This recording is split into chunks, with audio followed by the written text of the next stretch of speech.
Hello everyone. Today we will start with a new chapter called current electricity. कौन सा chapter पढ़ेंगे आज हम? Current electricity. इससे पहले हम लोग पढ़ चुके हैं इलेक्ट्रोस्टैटिक्स 1 and 2 और साथ में ग्रेविटेशन भी हमने पढ़ा था 2 के बाद में। अब कौन सा चैप्टर चालू हुआ है? The chapter which will now start is current electricity. इस चैप्टर में हम किसके बारे में पढ़ेंगे? हम पढ़ेंगे किसके बारे में? करंट के बारे में और इलेक्ट्रिसिटी के बारे में कि आखिर ये करंट जो है ये और इलेक्ट्रिसिटी इनके बीच में आखिर क्या ताल्लुकात है, मतलब इनके बीच में आखिर रिश्ता क्या है।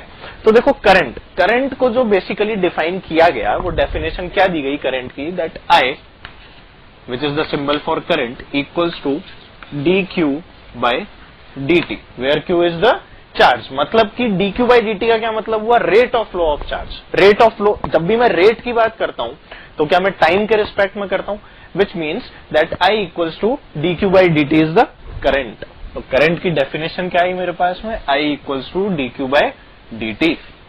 ठीक है, so I can say that it is the rate of flow of charge.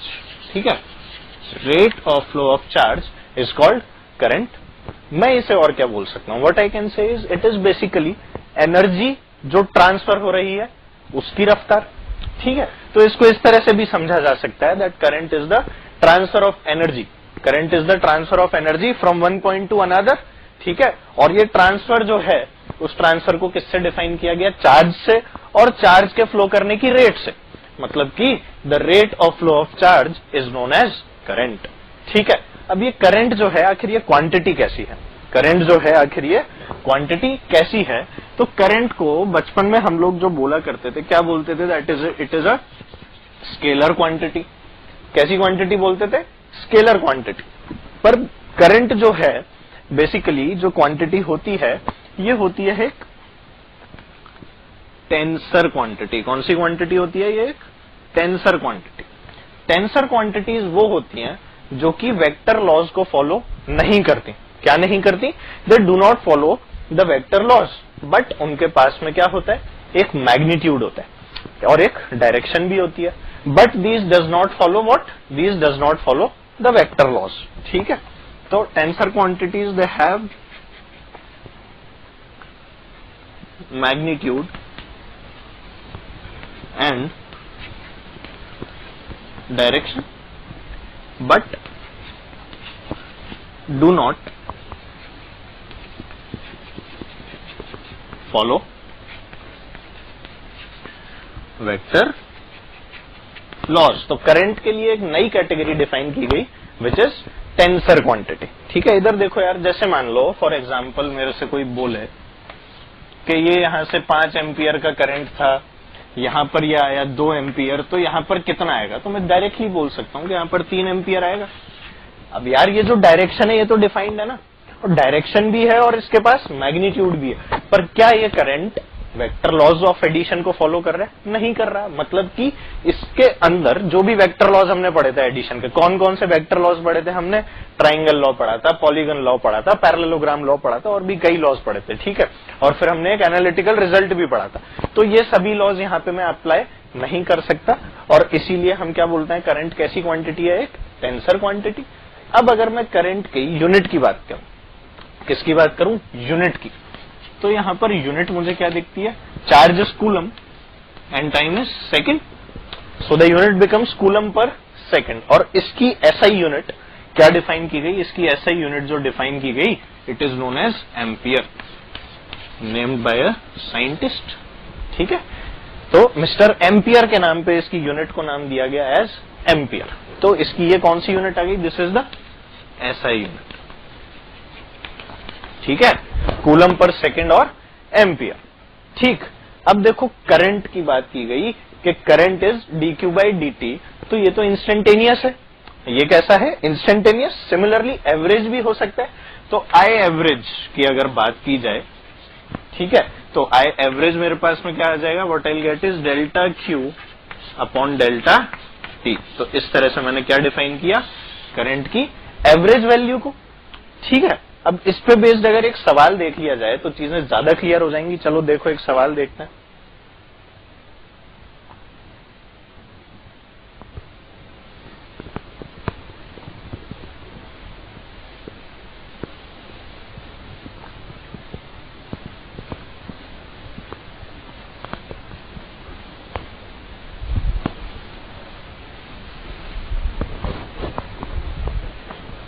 Let's say मुझे क्वेश्चन में क्या गिवन है, मुझे गिवन है that Q equals to 2t² plus 4।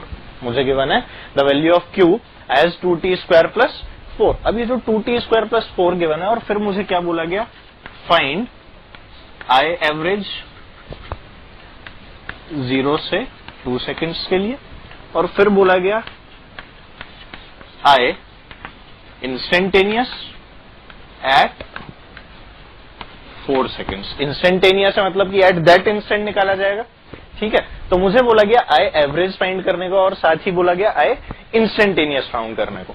चलो देखें जरा, I क्या होता है, I is dq by dt, और I एवरेज क्या होता है, I average is delta Q by delta t। तो सबसे पहले हम पहला पार्ट सॉल्व करते हैं। तो let's find out the I average. तो जब I एवरेज की बात की जाएगी तो हम यहां पर क्या बोलेंगे, I एवरेज विल बी 0 के ऊपर कितना हो जाएगा और 2 के ऊपर कितना हो जाएगा, मतलब कि delta Q by delta t, मतलब at t equals to 2 seconds डालें सबसे पहले। So this becomes 2 into 2² plus 4, ठीक है। This minus at t equals to 0 कितना है ये 4, this minus 4 and divided by 2 minus 0। इसे सॉल्व किया मैंने, तो सॉल्व करने पे क्या है, this is 4 into 2 8 plus 4 is 12, 12 minus 4 is 8 and 8 by 2 is 4। तो मेरे पास में एवरेज करंट कितना आ गया, the average comes out to be 4 amperes. अब इस एवरेज को निकाल लिया। नेक्स्ट पार्ट मुझसे क्या पूछा गया, I instantaneous at t equals to 4 seconds, ठीक है। I इंस्टेंटेनियस मुझे पता है it is dq by dt। तो अगर ये dq बाई dt होता है तो मैं इसे डिफरेंशिएट करूं, डिफरेंशिएट किया तो ये क्या आ गया 40। डिफरेंशिएट करते ही ये कितना आ गया 40, 4 बीइंग अ कांस्टेंट उसका 0 हो गया, तो यहां पर बचता है मेरे पास में सिर्फ 40। अब ये जो 40 आया इसमें क्या करूं मैं, t इक्वल्स टू 4 डाल दूं। मुझे कहां निकालना था, I instantaneous at t equals to 4 seconds. तो ये कितना आ गया 4 into 4 which gives me 16 amperes, which is the required answer for I instantaneous, ठीक है। तो इस तरह से अगर मुझे I दे दिया जाए, अब अगर मुझे I दे दिया जाए और कोई बोले कि चार्ज फ्लोन निकालो, तो उस केस में इंटीग्रेट करके एक्सप्रेशंस निकाल लेंगे, क्योंकि I को क्या लिख सकते हैं dq बाई dt, और उसी के हिसाब से किसी टाइम के ऊपर में चार्ज फ्लोन भी बहुत आराम से निकाल सकता हूं, ठीक है।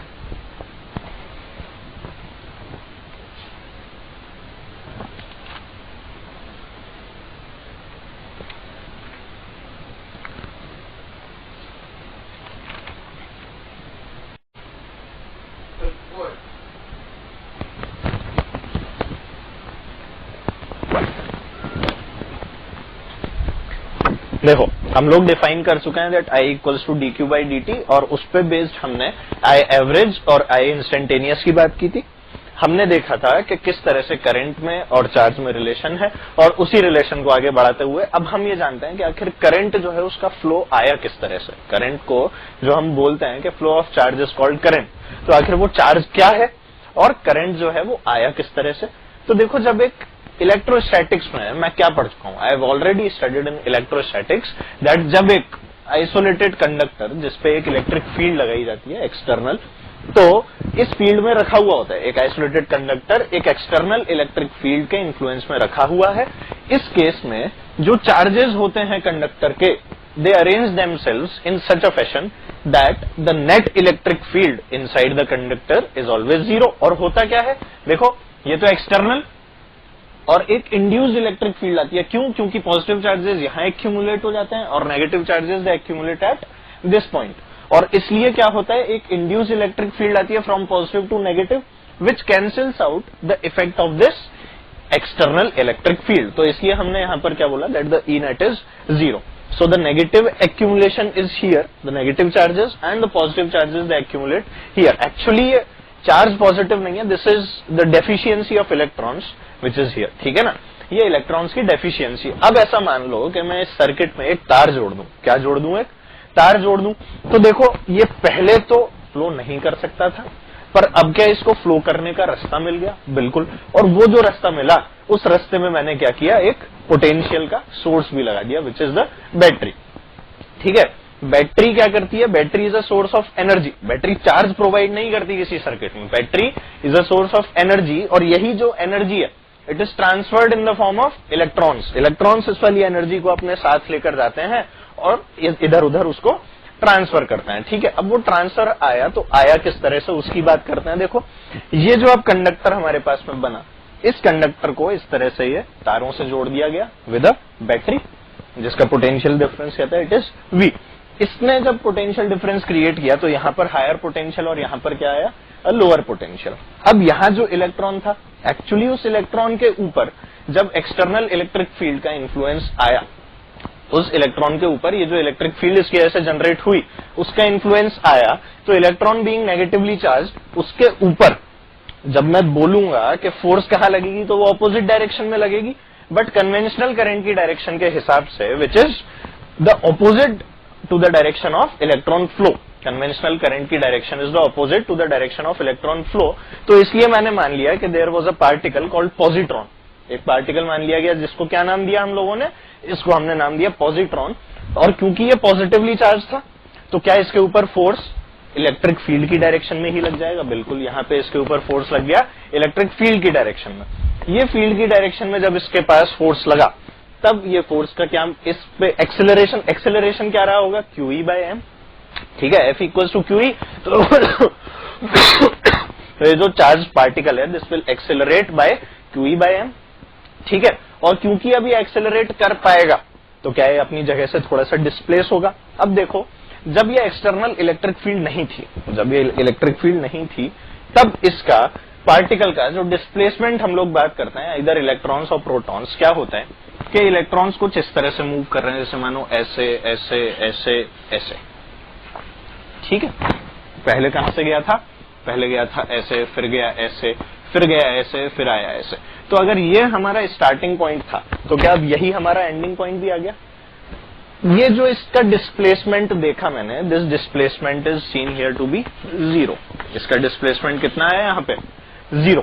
ठीक है, इस डिस्प्लेसमेंट को it is known as drift. ये जो डिस्प्लेसमेंट होता है इसे ड्रिफ्ट बोलते हैं, जब इलेक्ट्रॉन अपनी पोजीशन से शिफ्ट हो जाता है। उसी छोटी सी शिफ्ट को हम क्या बोलते हैं? ड्रिफ्ट। तो वो आइसोलेटेड कंडक्टर के केस में ड्रिफ्ट की वैल्यू क्या थी? इट वाज 0, मतलब कि कुछ था ही नहीं। इलेक्ट्रॉन ऐसे थोड़ी है कि एक कंडक्टर हवा में लटका हुआ है और उसमें करंट फ्लो करने लग गया अपने आप। This is not possible. ठीक है, तो इलेक्ट्रॉन्स का जो रैंडम मोशन हुआ, उस रैंडम मोशन की वजह से जो मेरे पास में drift I, it was 0। Electron move कर रहा था, पर वो मूव करके उसका जो डिस्प्लेसमेंट था अपनी पोजीशन से नहीं हो पा रहा था। यहां वहां पे टक्कर खाई उसने और वापस क्या हुआ? वो अपनी ही जगह पर आके रुक गया। ठीक है, बट इन दिस केस, इस केस में क्या हो जाता है कि अपना इलेक्ट्रॉन यहां से चला एकदम बढ़िया, ये चला, ये चला, ये चला, और जब लौटा तब कहीं यहां पर लौट गया। ठीक है, कुछ इस तरह का इसने अपना एक मोशन शो किया। और इस मोशन में मैंने ये देखा that this was the initial point of start and this is the final point जहां पर हमारा इलेक्ट्रॉन पहुंचा। ठीक है, तो क्या ये एक शिफ्ट आई? और इस वाली शिफ्ट को हम लोगों ने क्या नाम दे रखा है? This shift is known as the drift, जो कि इस इलेक्ट्रॉन के साथ में हुआ है। इलेक्ट्रॉन के साथ में क्या हुआ है? It has occurred a displacement, मतलब इलेक्ट्रॉन में एक डिस्प्लेसमेंट आ गया उसकी पोजीशन में, और उस वाली पोजीशन को जो डिस्प्लेसमेंट हुआ उसको हमने क्या नाम दिया? That displacement is known as the shift which is incurred by the electron. ठीक है, अब इसी शिफ्ट के चक्कर में यहां वहां से इलेक्ट्रॉन इधर उधर सरकते रहते हैं। हम बात कर रहे हैं पॉजिट्रॉन की, और सरक सरक के लोग क्या करते हैं? There is a current flow जो कि क्या करता है? इस वाले पार्ट को यहां से इधर बहा देता है, ये यहां से यहां घुस जाता है और इस तार के थ्रू एक करंट फ्लो बन जाता है। ठीक है, तो इस तरह से हमने ये देखा कि करंट जो है हमारे सर्किट में बहने लगता है। अब ये जो ड्रिफ्ट थी, अगर मैं ड्रिफ्ट की बात करूं तो इस ड्रिफ्ट को जरा देखो। अगर मैं देखूं इस वाले केस में और इस वाले केस में, तो इस केस में जब मैंने ड्रिफ्ट की बात की तो यहां से मुझे ये दिखा कि जो शिफ्ट होती है this shift is very small. ये जो शिफ्ट है this shift is very small. ठीक है, पर जो डिस्टेंस इसने ट्रेवल किया है इलेक्ट्रॉन में, that distance is very large, है ना?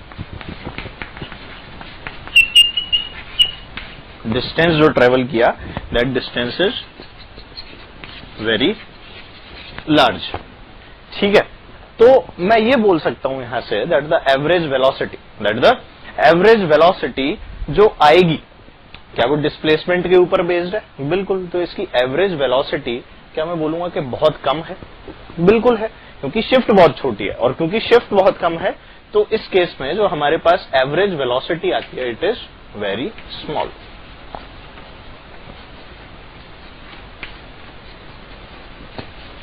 ठीक है, पर यहां पर मैंने देखा क्योंकि डिस्टेंस बहुत ज्यादा है तो इसकी स्पीड जो होगी वो कैसी होगी? Speed will be very large.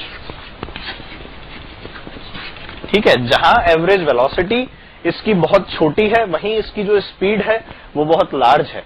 ठीक है, और करंट फ्लो मैंने देख ही लिया कि बैटरी ने जो इसको एनर्जी प्रोवाइड की है उसके चक्कर में क्या हुआ, हमारा पॉजिट्रॉन इट एक्सेलरेटेड, और एक्सेलरेट होने के कारण उसके साथ में क्या हुआ, उसके साथ में ये हुआ कि वो इस तार के थ्रू अब आराम से ट्रेवल कर पा रहा था। यहां से ये चीजें एक्यूमुलेशन ना होके अब इनको रास्ता मिल गया आगे ट्रेवल करने का, और इस तरह से मुझे एक करंट फ्लो करने का जरिया मिल गया। मतलब अब मेरे को क्या मिला, इस तार के अंदर एक करंट फ्लो होता हुआ दिखने लगा।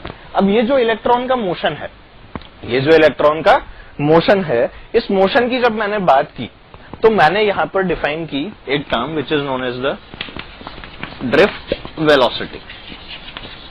ठीक है, तो इलेक्ट्रॉन जो है इट मूव्स इनसाइड विद कौन सी velocity? Drift velocity which is known as VD. कौन सी वेलोसिटी? Drift velocity. तो ये जो ड्रिफ्ट वेलोसिटी होती है it is defined as the average.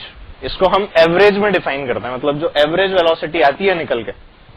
इस शिफ्ट की जब बात करते हैं तो इसी वाली शिफ्ट से जो हमारे पास में वेलोसिटी निकल के आती है वो वाली वेलोसिटी कौन सी निकल के आती है? It is the drift velocity which is the average for all the electrons. क्योंकि इस तरह के इलेक्ट्रॉन्स तो बहुत सारे हैं और उन सभी इलेक्ट्रॉन्स को क्या हो रहा है, उन सभी इलेक्ट्रॉन्स के साथ में इस तरह से एक पोटेंशियल अप्लाइड है जिसमें कि वहां हायर पोटेंशियल और यहां पर लोअर पोटेंशियल है। तो क्या हो रहा है, हमारे जो पॉजिट्रॉन्स हैं वो सभी पॉजिट्रॉन्स क्या हो रहे हैं? दे आर एक्सेलरेटिंग, और उनकी जो वेलोसिटी है इस शिफ्ट की वजह से average velocity, there are N number of electrons. तो एन नंबर ऑफ इलेक्ट्रॉन्स के हिसाब से हम लोग जो बात कर रहे हैं वो क्या बात करेंगे हम लोग? एवरेज वेलोसिटी की। तो एवरेज वेलोसिटी यहां से क्या आ जाएगी? It will be equal to the drift velocity. ठीक है, आगे और देखते हैं।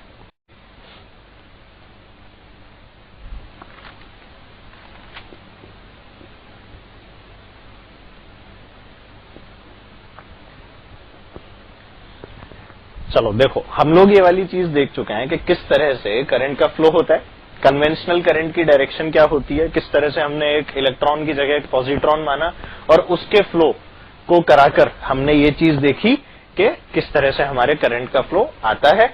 अब उस करंट के फ्लो में हमने देखा कि एक शिफ्ट जनरेट होती है, उस वाली शिफ्ट को हम लोग क्या बोलते हैं? That shift is known as a drift, है ना। वो शिफ्ट जनरेट कौन किसके साथ में होती है? इलेक्ट्रॉन या फिर पॉजिट्रॉन के साथ में वो वाली शिफ्ट जनरेट होती है, और उस वाली शिफ्ट के जनरेट होने की वजह से ही क्या होता है? ट्रांसफर ऑफ एनर्जी आगे की तरफ होती रहती है, और धीरे धीरे बाय कोलिजन्स इस तरह से क्या होता है? मुझे करंट मिल जाता है। ठीक है, अब यहां तक की चीजें मैंने पढ़ी। मैंने ये पढ़ा कि करंट जो पॉजिट्रॉन हमारा जो मूव कर रहा है उसकी जो वेलोसिटी थी it is the drift velocity which is the average for all the positrons जो वहां पर मौजूद है। और ये क्या होती है? This is taken to be constant.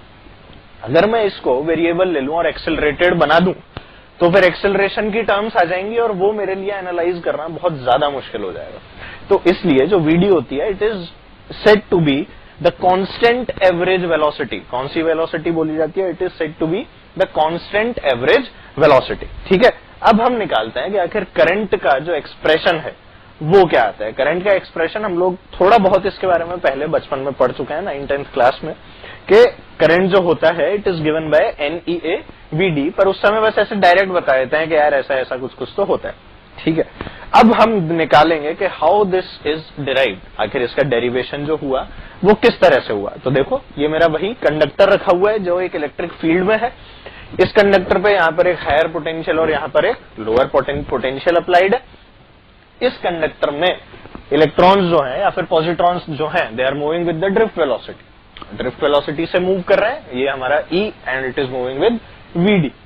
अगर मैं एक पोर्शन कंसिडर करूं जिसमें let's say this is the time equals to 0 जहां पर इलेक्ट्रॉन मौजूद था, और अब उसने dt टाइम के बाद की जब बात की, मैंने उसके मोशन को एनालाइज किया कितने टाइम के बाद, dt टाइम के बाद, तो क्या वो vd इंटू dt चल चुका होगा? बिल्कुल चल चुका होगा। It would have moved the distance of vd into dt। Velocity into time is a distance and the velocity is vd, और टाइम कितना है? dt। dt is a very small time. हम किस टाइम की बात कर रहे हैं? I am talking about the very small time, जिसके लिए कि हमारा जो पार्टिकल है वो आगे की तरफ चला है।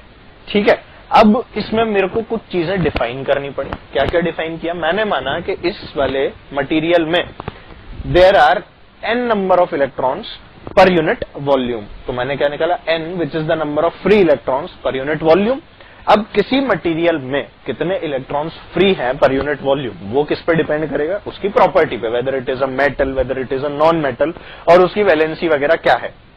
ठीक है, ये चीजें हम देखेंगे सेमीकंडक्टर्स में, और केमिस्ट्री में तो हम देखते ही एटॉमिक स्ट्रक्चर वाले पार्ट में कि किस तरह से जो शेल्स हैं वो फिलअप होते हैं और फ्री इलेक्ट्रॉन्स की अवेलेबिलिटी आती है। यहां हम बात कर रहे हैं n, which is the number of electrons but पर unit volume of this material. ठीक है, पर यूनिट वॉल्यूम की बात की जा रही है। So this is now vddt, जो इसने डिस्टेंस चला, और कितना एरिया ऑफ क्रॉस सेक्शन ये क्रॉस कर रहा है? This is area A. इस वाले रीजन को क्रॉस कर रहे होंगे जो भी इलेक्ट्रॉन्स होंगे, तो इस रीजन से क्रॉस होने वाले इलेक्ट्रॉन्स क्या पूरे टाइम इस कंडक्टर में इसी एरिया को बार बार क्रॉस किए जा रहे हैं? So this area is taken to be the area of cross section. ठीक है, ये हमारे पास में एरिया, इसका ए, vddt उसने जो यहाँ पे डिस्टेंस चली है dt टाइम। तो अब अगर मैं इसका छोटा सा वॉल्यूम लिखना चाहूं, इस वाले पोर्शन का, इस पोर्शन का अगर मैं अब छोटा सा वॉल्यूम लिखना चाहूं, तो क्या मैं उसको लिखूंगा that the dv which is the small volume will be equal to a into vddt। मैंने क्या किया? एरिया को इस वाली डिस्टेंस से मल्टीप्लाई कर दिया, मुझे इस रीजन का क्या मिल गया? I found the volume of this region. ठीक है, तो a vddt करने से मुझे क्या मिला? वो वाला छोटा सा वॉल्यूम जो कि इस रीजन में कवर हुआ। अब देखो, वॉल्यूम मैंने निकाल लिया। अब इस तरह के जो फ्री चार्जेस हैं, मतलब कि जो फ्री मेरे पास में इलेक्ट्रॉन्स पड़े हुए हैं, अगर मैं उनको निकालना चाहूंगा तो n मेरे को पता है, n is the number of free electrons per unit volume. तो अगर मैं n को इस dv से मल्टीप्लाई कर दूं तो क्या मेरे पास में नंबर ऑफ फ्री चार्जेस आ जाएंगे? बिल्कुल, और वही चीज आ गई। The number of free charges is NaVd dt, where n is the number of free electrons per unit volume. तो यहां से ये आ गया। अब देखो, अब अगर मैं बोलूं कि एक इलेक्ट्रॉन के पास में चार्ज कितना होता है? An electron has a charge E, और उस E की वैल्यू क्या होती है? E की वैल्यू इज 1.6 इंटू 10⁻⁻19 कूलम। ठीक है, ये क्या होता है? इलेक्ट्रॉन के पास में जो चार्ज होता है। तो अब अगर मैं बोलूं कि दो चार्ज क्रॉस होगा, कितना चार्ज क्रॉस होगा, तो मैं dq लिखूंगा, छोटा वॉल्यूम छोटा टाइम, और अब क्या आ गया? छोटा सा चार्ज। तो क्या इसमें अब मेरे को E मल्टीप्लाई करना पड़ेगा? बिल्कुल, क्योंकि इस तरह के कितने इलेक्ट्रॉन्स? n पर यूनिट वॉल्यूम। यहां से मैंने चार्ज फ्री चार्जेस निकाल लिए, तो इससे मुझे क्या मिल जाएगा? नंबर ऑफ फ्री चार्जेस जो कि इलेक्ट्रॉन्स है, और फिर वो कितने क्रॉस किए, कितने क्रॉस किए, तो उसके लिए क्या आएगा? Charge cross which is dq equals to NeaVd dt। ठीक है, अब मैं क्या जानता हूं कि I क्या होता है? dq by dt। तो अगर इस dq को बाई dt कर दिया जाए तो क्या I equals to dq by dt करने पे ये dt खत्म हो जाएगा, और मेरे पास क्या रह जाएगा? NeaVd। So the expression for current is NeaVd। I equals to dq by dt and this is equal to NeaVd। तो इस तरह से मैंने किसका एक्सप्रेशन निकाला? I found the expression for current. ठीक है, आगे बढ़ते हैं।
देखो अभी हमने एक्सप्रेशन निकाला I equals to N V D which is here, ठीक है। ये एक्सप्रेशन में अभी डिराइव ऑलरेडी कर चुका हूं, that I equals to N V D. और ये कहां से निकाला था? नंबर ऑफ चार्ज कैरियर्स के थ्रू, कि आखिर वो कितने वॉल्यूम में से कितने चार्ज कैरियर्स निकले, और ये सारी कहानी लगा के। और अब मैं क्या निकालने वाला हूं? I want to find out that what is known as the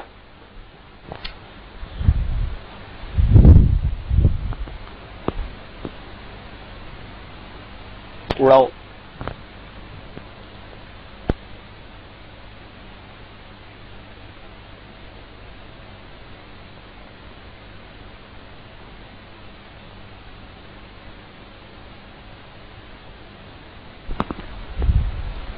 देखो अभी अभी हम लोगों ने एक्सप्रेशन निकाला है कौन सा? I equals to N V D.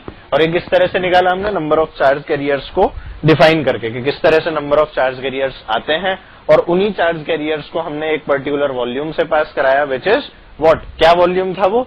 VDDT multiplied by A, ठीक है। ये डेरिवेशन हम लोग अभी कर चुके हैं।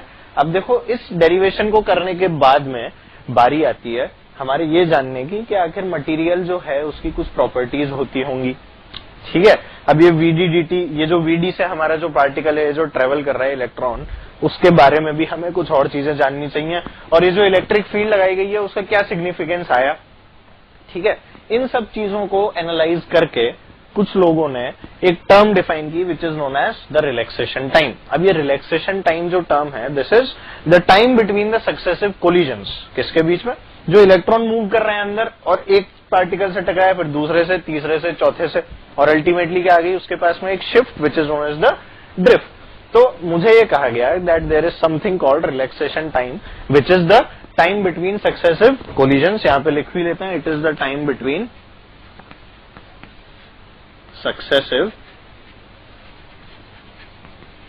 व्हाट? Successive collisions. और कोलिजन्स कर कौन रहे? इलेक्ट्रॉन ही तो कर रहे, क्योंकि कंडक्टर में मौजूद कौन है? इलेक्ट्रॉन।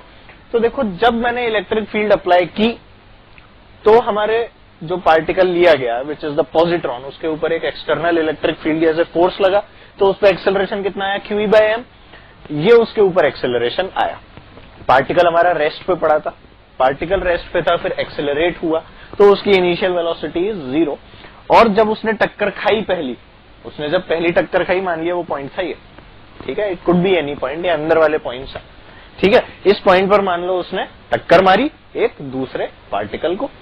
इस टक्कर मारने तक के टाइम को हमने क्या नाम दिया? It is known as the relaxation time, जिसकी हम बात काफी हद तक कर चुके हैं। तो अब देखो न्यूटन्स फर्स्ट इक्वेशन, जो हमारी फर्स्ट इक्वेशन ऑफ मोशन है, अगर मैं उसकी बात करूं, by the first equation of motion what I have is v equals to u plus at। और u जो है वो तो 0 थी, और एक्सेलरेशन कितना है? QE by m।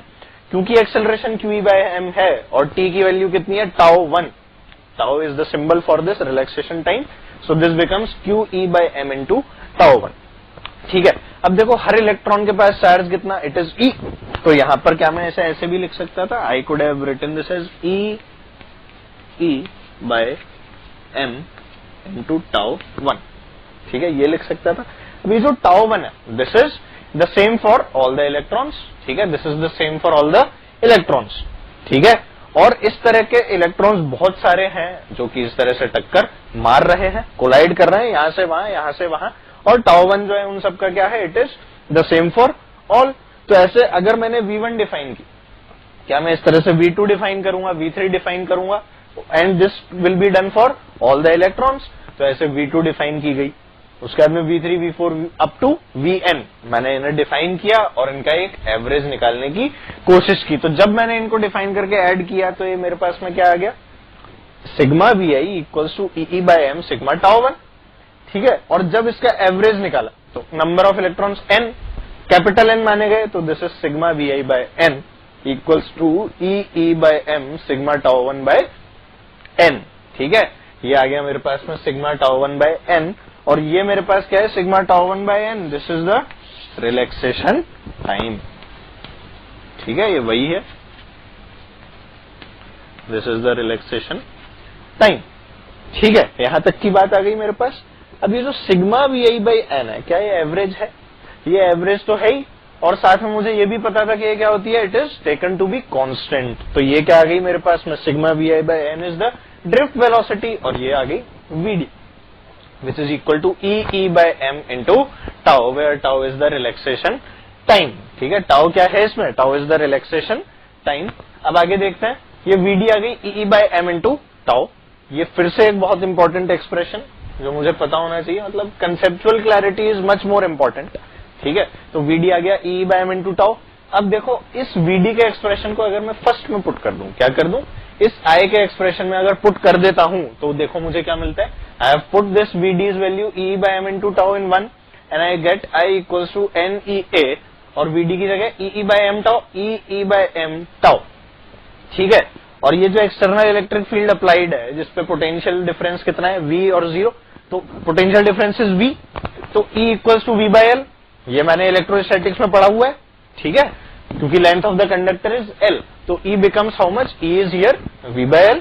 तो यहां से मुझे क्या मिला, NEA E by m tau, where E is v by l, तो v by l की वैल्यू यहां पर डाली है E में. E में जब मैंने v by l डाला तो what I get for I is NE square A tau multiplied by v divided by ml. ठीक है, मुझे क्या मिल गया, NE square A tau v upon ml. This v is not the velocity. मैं फिर से बोल रहा हूं कि ये v जो है ये वेलोसिटी नहीं है, this is the potential difference. ये क्या है, ये इस पॉइंट का पोटेंशियल, ये यहाँ का पोटेंशियल, ये क्या है, ये हायर पोटेंशियल पे और ये लोअर पोटेंशियल पे. ठीक है, तो यहां से v जो है this is the potential difference. ठीक है, ये v जो है this is known as the potential difference. ये आ गया. अब इसको मैंने ध्यान से देखा, और जब मैं इस वाले पार्ट को इधर उछाल के ले गया, मैं इस वाले पार्ट को इधर उछाल के ले गया और मैंने v में एक्सप्रेशन लिखना चाहा, तो मुझे दिखा कि जो एक्सप्रेशन आया वो था v equals to ml upon NE square A tau multiplied by I. ठीक है, और जब मैंने इस एक्सप्रेशन में देखा कि m is constant, l is not changing, n is constant, E square again charge which is constant, A area of cross section constant है ही. ठीक है, एरिया ऑफ क्रॉस सेक्शन क्या था, ये this is the area of cross section हमारे इस material का, ये जो कंडक्टर लिया गया. ठीक है, ये हमेशा क्या है, this is taken to be constant.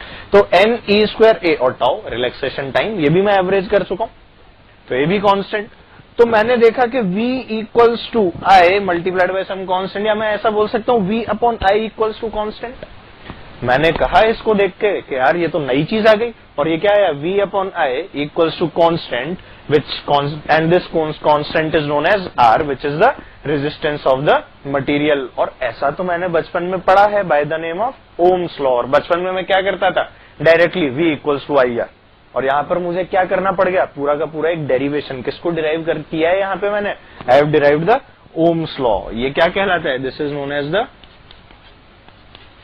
Ohm's law, which says that V upon I equals to a constant which is known as R, and this R is the resistance of the material. This R is the resistance of the material. अब इस R के बारे में थोड़ी सी बात की जाए तो देखो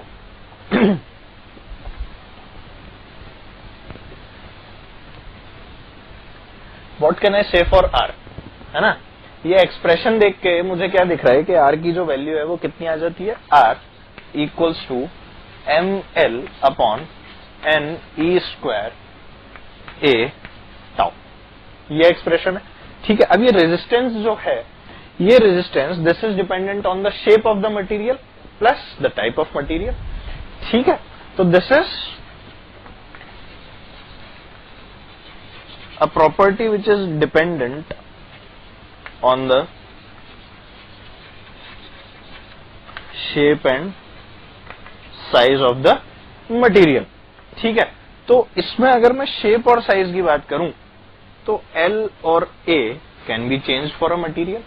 पर क्या ये बाकी की जो चीजें हैं, मतलब कि मैं ऐसे लिख दूं, जरा देखें, M upon NE square tau into L upon A. तो क्या मुझे ये बाकी की जो चीजें हैं ये सब एज अ कांस्टेंट ट्रीट करनी चाहिए? बिल्कुल करनी चाहिए. And this constant is known as rho which is the resistivity. ये क्या कहलाती है, this is known as the resistivity of a material. ये क्या कहलाएगी, this is known as the resistivity of a material. तो यहां से R की वैल्यू मेरे पास क्या आ जाती है, therefore R becomes rho L by A, इसीलिए आर क्या हो जाता है, R becomes rho L by A, where rho is the resistivity of a material. ठीक है, अब देखो एक चीज और, अगर 1/r आपसे कोई पूछे कि 1/r क्या होता है, तो 1/r is known as the conductance. ठीक है,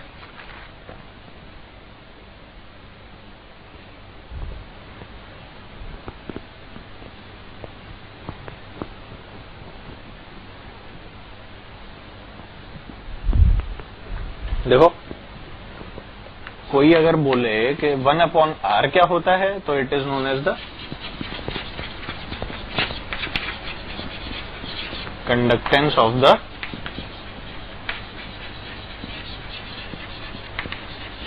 मटीरियल। ठीक है, अच्छा इस R की जो यूनिट है it is known as ohm. R की यूनिट जो है इट इज ओम। क्या बोलते हैं इसे, ओम। ठीक है, सिमिलरली जो कंडक्टेंस की यूनिट है, कंडक्टेंस की यूनिट क्या होगी, 1/r। तो क्योंकि ये 1/r है, इसको रिप्रेजेंट किया जाता है G से। किससे रिप्रेजेंट करते हैं इसे, we represent conductance by G। तो G की यूनिट होती है इट इज उल्टा ओम, मतलब कि महो या फिर मो। ठीक है, मजाक मजाक में महो आप बोल सकते हैं, पर in reality this is known as mho. ठीक है, R is ohm, G is mho. ठीक है, और रो क्या था, this is the resistivity of a material, this is a constant. ठीक है, इस तरह से मैंने ये सारी चीजें चेक कर ली। अब ये जो रो होता है दिस इज टेम्परेचर डिपेंडेंट। किस पे डिपेंड करता है rho, rho depends on the temperature. ठीक है,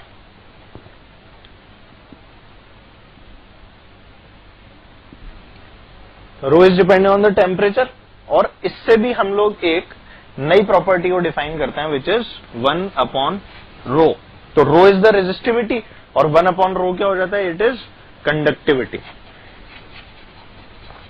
it is known as the conductivity of a material. ठीक है, और इसी कंडक्टिविटी मतलब रो इसलिए एक बहुत इंपॉर्टेंट फैक्टर बन जाता है डेली लाइफ में, क्योंकि इसके बगैर रेजिस्टेंस को मेजर करना is not possible for me.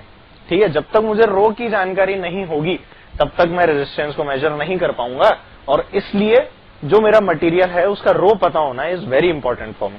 अच्छा, इस रो की यूनिट क्या होती होगी जरा देखें। R तो हो गया रेजिस्टेंस, L हो गया मीटर, A हो गया मीटर स्क्वायर। तो ये क्या हो गया, मीटर से मीटर स्क्वायर मतलब मीटर अपॉन मीटर स्क्वायर। तो ये M से M एक खत्म हो गया, तो यहां पर क्या मेरे पास ओम मीटर्स की यूनिट आ गई। ठीक है, तो अगर मैं रो की यूनिट की बात करूं, रो की यूनिट क्या होती है, इट इज ओम मीटर।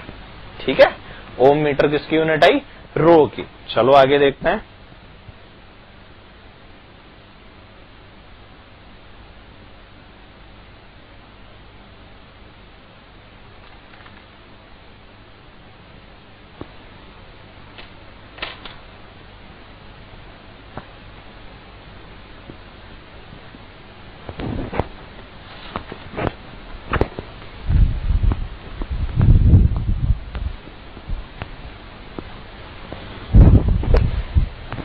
अब बस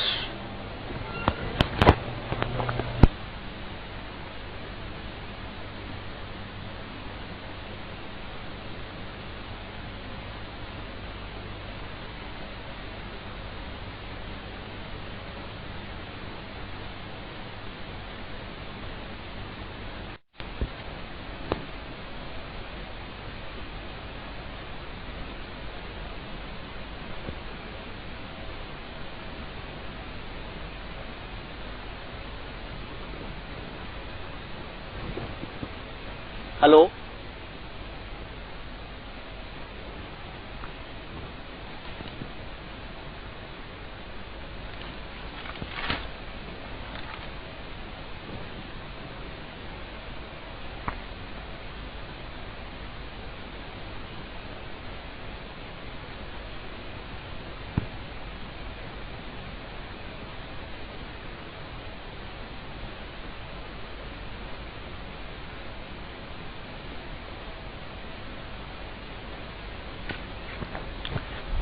चलो हम लोग ये वाली चीज पढ़ चुके हैं that the value of R is equal to rho L upon A। This is what we have studied. ठीक है, हमने ये भी कहा था कि 1/r क्या होता है, रो की वैल्यू क्या होती है, 1/रो क्या होता है। हमने सभी चीजें डिफाइन की है, हमने रेजिस्टिविटी डिफाइन की, हमने कंडक्टिविटी डिफाइन की, हमने कंडक्टेंस को डिफाइन किया। और अब हम थोड़ा सा और आगे बढ़ते हैं और देखते हैं कि r की डिपेंडेंसी जो है वो l पे और a पे किस तरह से होती है। ठीक है, इस l की और a की जब बात की जाती है तो ये l कौन सी ली जाती है और ये a कौन सी ली जाती है, ये सब चीजें डिपेंड करती हैं on the direction of current. ये सब चीजें किस पे डिपेंड करेंगी, on the direction of current which is flowing through a conductor. ठीक है, तो देखो for a material r can be different for different directions of the flow of current. मतलब कि जो हमारे r की वैल्यू आएगी वो एक ही मटेरियल में अलग अलग आ सकती है, क्योंकि उस एक ही मटेरियल में क्या करंट की डायरेक्शंस अलग अलग हो सकती हैं। फॉर एग्जाम्पल अगर हम लोग एक डस्टर लेते हैं, चलो मान लो ये हमारा जो है एक डस्टर है, ठीक है। अब इस डस्टर को मैं अगर ध्यान से देखूं, इस तरफ से देख लेते हैं, ठीक है ना, बढ़िया येलो कलर का हमारा डस्टर। इस डस्टर को जब ध्यान से देखा गया तो देखो अगर करंट इसमें यहां से घुसेगा, ये घुसा घुसा घुसा और यहां से निकला, तो क्या लेंथ जो वो ट्रेवल कर रहा है वो अलग हो गई। मैं कंडक्टर की लेंथ क्या ये लूंगा और एरिया ऑफ क्रॉस सेक्शन क्या ये वाले पोर्शन का एरिया होगा। सिमिलरली अगर करंट यहां से घुसेगा तो क्या लेंथ उसकी इतनी सी हो जाएगी, पर क्या एरिया ऑफ क्रॉस सेक्शन इस बार ये हो जाएगा, तो क्या वापस से आर की जो वैल्यू है वो चेंज हो जाएगी। ठीक है, और ऊपर से अगर घुसा, अगर करंट ऊपर से इस तरह से घुसा तो क्या हो जाएगा, ये तो लेंथ हो गई और एरिया कौन सा हो गया, ये जिसके ऊपर ये बढ़िया सा मिस्टर गोविंद लिखा हुआ है, ये वाला पोर्शन उसका एरिया और ये उसकी क्या हो गई इस बार, this is the length of the conductor.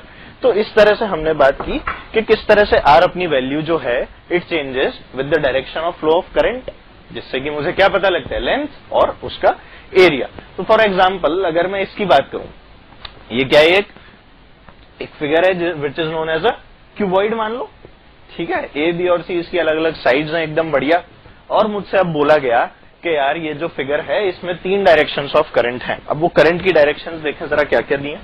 Current की डायरेक्शन एक बार तो दी कुछ इस तरह से, और ये करंट यहां से निकल गया बाहर, let's say this is I1, ठीक है, ये हमारा I1 था। सिमिलरली एक बार कहा गया कि करंट घुसा यहां से, let's call this as I2, और निकल गया यहां से बाहर, ये भी I2, ठीक है। और सिमिलरली एक बार जो करंट था वो घुसा इसके अंदर कुछ इस तरह से अंदर की ओर, ठीक है। तो यहां पर this current let's say this is I3। तो मेरे पास में 3 डायरेक्शंस ऑफ करंट हैं। तो अगर मैं सबसे पहले बात करूं I1 के लिए, मैं किसकी बात करूं सबसे पहले, फॉर I1, तो I1 के लिए लेंथ क्या हो जाएगी, I1 जो करंट है वो A लेंथ में ट्रेवल कर रहा है और उसका एरिया ऑफ क्रॉस सेक्शन क्या होगा, क्या ये वाला सरफेस, जो ये वाला सरफेस बन रहा है, देखो ध्यान से देखो, जिसकी की लेंथ B है और ब्रेड्थ C है, तो क्या एरिया तो मेरे पास में BC आ जाएगा और लेंथ कितनी आ जाएगी, the length will be this A। तो यहां से अगर मैं रेजिस्टेंस लिखूंगा फॉर I1, मतलब इस वाली पाथ के लिए, तो क्या मैं लिखूंगा R1 equals to rho A upon BC। बिल्कुल, ये किसके लिए आ गया मेरे पास, I1 के लिए।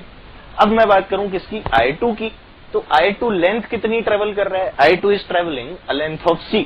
देखो जरा, ये 3D में फिगर है यार, तो I2 is travelling a length C, और ये जो इसने C लेंथ ट्रेवल की है, इसकी वजह से जो अब एरिया ऑफ क्रॉस सेक्शन आया, क्या वो ये वाला सरफेस आ गया, देखो this is the surface which is now the area of cross section for this material.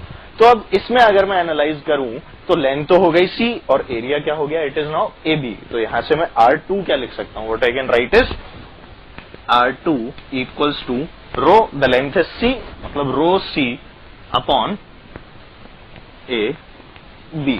तो इस तरह से मैंने क्या लिखा, I2 के कॉरेस्पॉन्डिंग R2, ठीक है।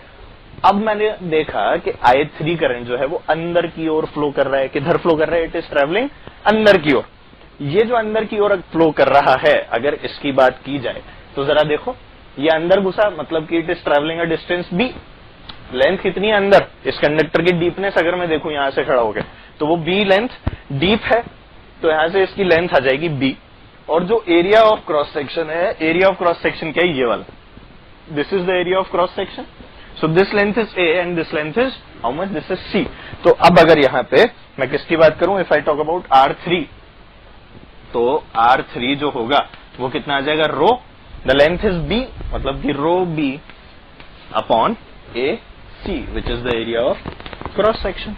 ठीक है, तो इस तरह से मैंने किसको डिफाइन कर दिया, R3 को भी डिफाइन कर दिया। तो इससे ये चीज प्रूव होती हुई दिख रही है साफ साफ कि अलग अलग करंट की डायरेक्शंस के लिए क्या एक ही कंडक्टर में रेजिस्टेंस की वैल्यूज अलग अलग हो सकती हैं, बिल्कुल दिख रही है सर। तो उसी वाली बात को मैंने यहां से जज किया और यहां से ये बात पता लगा ली कि किस तरह से for a material R can be different for different directions of the flow of current. मतलब कि जब मैं एल रखूंगा, जब मैं एल की वैल्यू रखूंगा तो मुझे ये देखना जरूरी है कि आखिर करंट किस डायरेक्शन में फ्लो कर रहा है। जो करंट के फ्लो की डायरेक्शन होगी और जितनी लेंथ उसमें करंट चलेगा, सिर्फ उसको एल रखना है और एरिया ऑफ क्रॉस सेक्शन उसके अकॉर्डिंग मुझे चेक करना है, जैसे अभी मैंने इस वाले फिगर में इसको चेक किया है। ठीक है, और इसका थोड़ा सा एनालिसिस करते हैं, आगे बढ़ते हैं।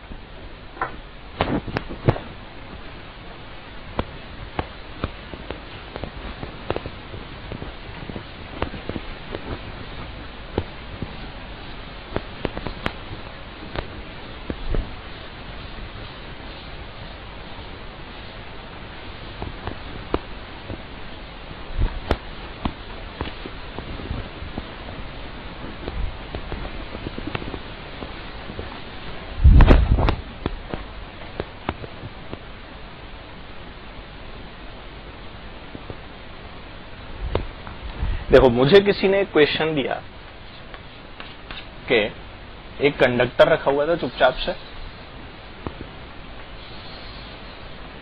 जिसकी लेंथ थी L। ठीक है, इनिशियली इसका जो एरिया ऑफ क्रॉस सेक्शन था इट वाज A और इसका रेजिस्टिविटी थी रो। ठीक है, तो इस समय जो इसका रेजिस्टेंस आएगा वो कितना आएगा, R equals to rho L by A। इसमें तो कोई दिक्कत नहीं। अब किसी ने क्या किया, इस कंडक्टर को पकड़ा और पीटना चालू कर दिया बैट से। इस कंडक्टर को जब बैट से पीटा गया तो इस कंडक्टर की लेंथ जो थी इट बिकेम डबल, मतलब कि इसकी लेंथ को हमने क्या कर दिया है, डबल यानी दुगना कर दिया है। तो अब जो कंडीशन आई मेरे पास वो आई ये हमारा कंडक्टर नया वाला, तो ये कितनी हो गई अब इसकी length, now this is 2L। ठीक है, ये लेंथ अब कितनी हो गई, 2L। और ये क्या किया गया है, this is the condition after beating. ये कौन सी कंडीशन है इसकी, आफ्टर बीटिंग द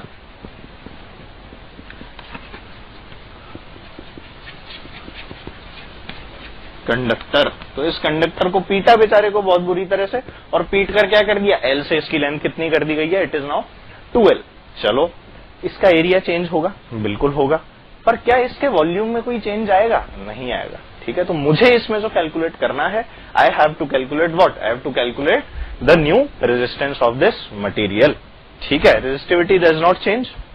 तो देखो जरा, वॉल्यूम जो होगा वो यहां पे बदलेगा नहीं, क्योंकि सेम मटेरियल को पीटा गया।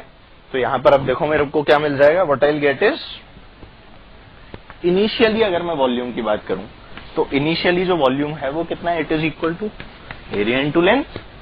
और अगर मैं नए वॉल्यूम की बात करूं जो कि चेंज नहीं होने वाला, तो वो नया वाला वॉल्यूम जो है वो है कितना, it is some A dash, जो कि एरिया ऑफ क्रॉस सेक्शन में चेंज आएगा।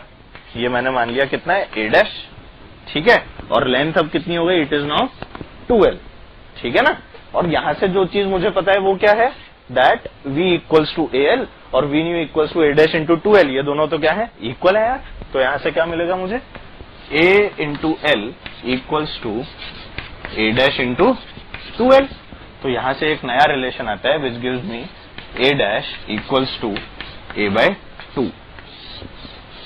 ठीक है, यहां से A डैश की वैल्यू क्या आ गई, A बाय 2। अब ये जो A डैश की वैल्यू मेरे पास आई है A बाय 2 के बराबर, इस वैल्यू की अगर मैं बात करूं तो अब क्या मैं इसको R equals to rho L by A में पुट कर सकता हूं, बिल्कुल। तो अब मैंने इसको पुट किया R equals to rho L by A में, so what I will get is R new equals to, rho remains the same, L is now how much, it is now 2L and divided by A, A is now A by 2। ये आ गया A by 2। इसे solve करते हैं, चलो।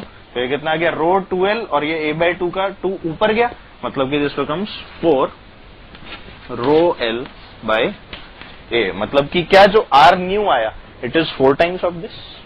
ठीक है, तो यहां से ये क्या आ गया, R new equals to 4R, R new equals to 4R which is the required answer. यहां से ये कैलकुलेट हो गया।